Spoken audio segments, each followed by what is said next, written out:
It was particularly difficult to choose the topic of this week's blog. I don't know if other writers face the same quandary I do, but I literally began revising 3 excerpts before I finally found something that felt alive. Maybe I just wanted to avoid this topic. First, I began work on a short story I wrote in 2008 that fictionalized my relationship with my greatest teaching mentor. But it was about 9,000 words, a virtual novella, so I finally nixed that. I then pulled a tale my father often told us when I was a child. Johnny and the Watermelon, our family called it. Its theme was simple: be sure your sin will find you out. I spent several hours revising it, but when I read it aloud to my wife, the story just lay there, quivering on the desk, flat and dead.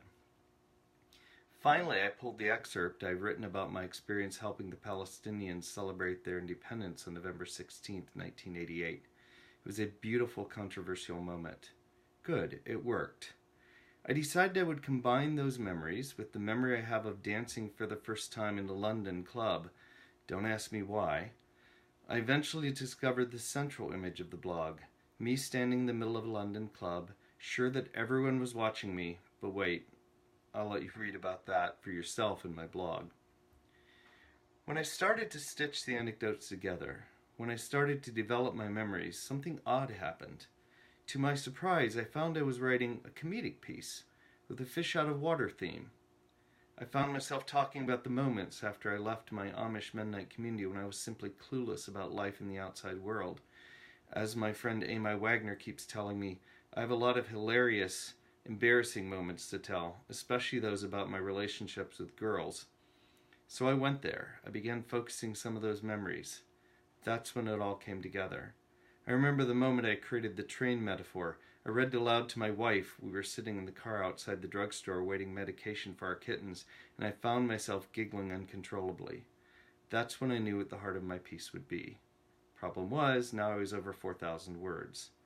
Eventually, thanks to the advice of my alpha readers, I dumped the Palestinian memories and went for the funny.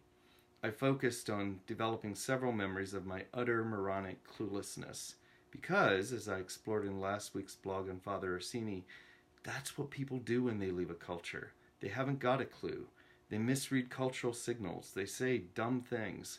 Worst of all, they inflate their own importance. I saw it first in people who tried to assimilate into my childhood culture, and I saw it in myself as I tried to leave that culture and assimilate into the outside.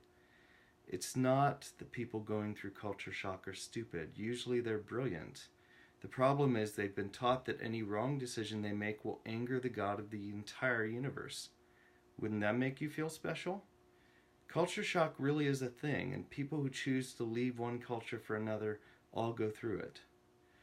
So I've chosen in this blog to explore the comedic side of leaving. I'm able to laugh at myself now, but I assure you, at the time, my cluelessness was anything but funny. I wanted to be normal, I wanted to assimilate, and I just bloody couldn't. You know what they say, underneath the best comedy lies extraordinary pain. If you're out there and you've abandoned one world for another because you simply couldn't stay, don't despair. Eventually, if you hang in there and get the help you need, you'll find the funny too. This is Stephen L. Denlinger, and thank you for watching.